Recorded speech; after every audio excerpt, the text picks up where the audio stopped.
Hi, my name is Christian, and today I want to tell you about the balanced scorecard framework. Before diving into it, I want to tell you about the agenda for today.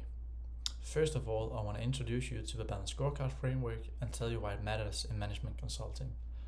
Secondly, I want to apply it in an analysis for Starbucks, where I end up with some recommendations when using this framework.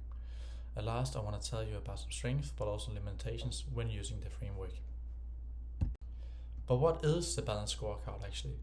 Well, it was developed by Kaplan and Norton, and it is what we call a strategic performance management tool that translates an organization mission and strategy into a set of measurable objectives.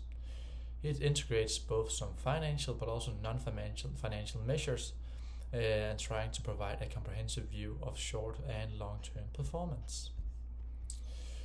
Here it consists of 4 different types of perspectives: the financial perspective, the customer perspective, the internal process perspective, but also at last the learning and growth perspective. But why does this framework matters in management consulting? Well, first of all, it translates vision into clear, actionable goals across the 4 dimensions showed on the previous slide. Secondly, it creates a holistic performance tracking where it tracks both financial measures like profit, but also non-financial measures like employee engagement to support smarter decisions.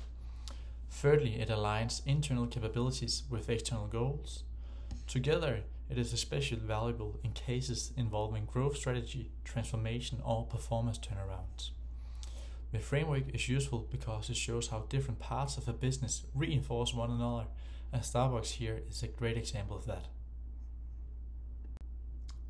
Applying the balanced scorecard into Starbucks annual report in the period 2023 to 2024, we can see when looking into the financial perspective that the operating margin fell from 16.3% to 15%.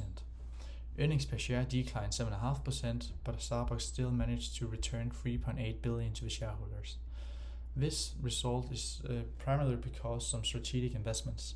Here we tried to provide higher wages and benefits to the employees, but they also increased some store renovations.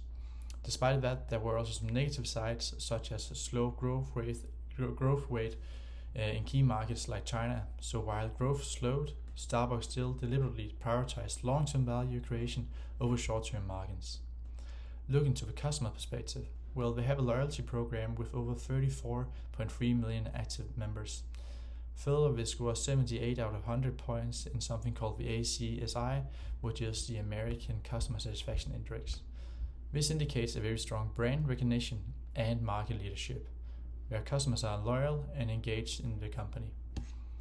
Looking into the internal process perspective, here Starbucks is investing in operational efficiency.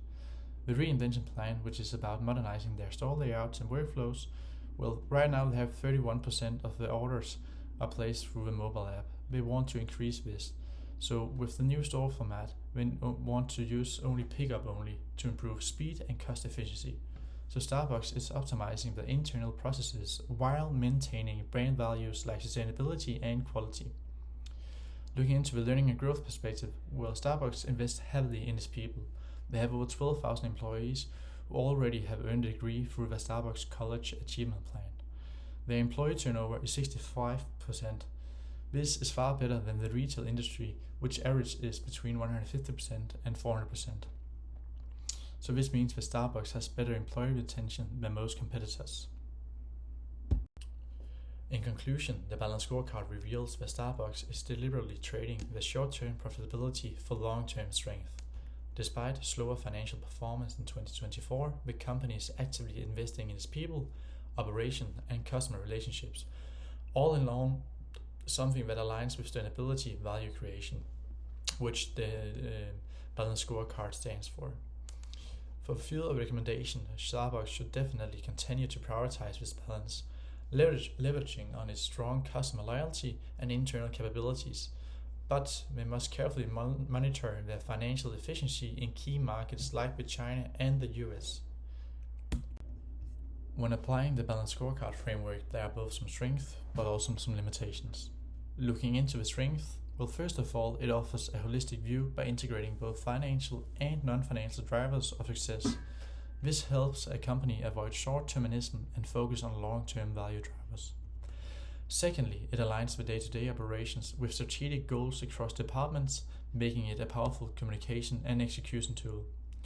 Thirdly, by forcing leaders to define goals and metrics across multiple perspectives, it encourages balanced decision-making and strategic clarity.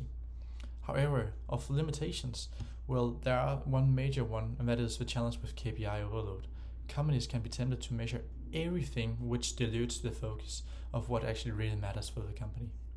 Secondly, this assumed cause and effect relationship between non-financial indicators and financial outcomes aren't always empirically proven. This can lead to misguided decisions. Last but not least, implementing and maintaining the system requires strong leadership, cross-functional alignment, and often significant time and resources. Thank you for listening. Hope you enjoyed it.